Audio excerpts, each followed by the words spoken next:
Breaking news. A shocking assassination attempt on former President Donald Trump has been foiled for the second time in 60 days, and new, sinister details are coming to light that point toward a possible inside job involving key figures in government. Trump was golfing at his private course in West Palm Beach, Florida, when gunshots were fired near the fifth hole. This attack was nowhere on the public schedule, leaving many to ask, how did the attacker know where Trump would be? The suspect, Ryan Wesley Routh, was arrested after a dramatic car chase, leaving behind an AK-47 style weapon. But the real mystery begins before the attack.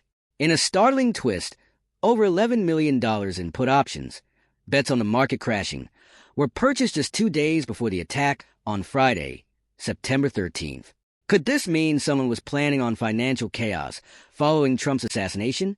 The suspect, Ryan Wesley Routh, has been linked to extreme political views, including support for Ukraine and the ongoing war against Russia.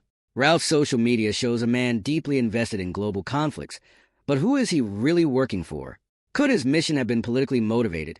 And if so, by whom? And here's another bombshell. This is the second attempt on Trump's life in just 2 months. Was this just an isolated attack? Or is there more at play here? Trump's unscheduled round of golf raises a chilling question. How did Routh know where he would be? Some are pointing fingers at a possible insider leak, as even former Secret Service agents have come forward to scrutinize the government's handling of Trump's security. Could the deep state be involved, as conspiracy theories suggest? As more details unfold, the plot thickens.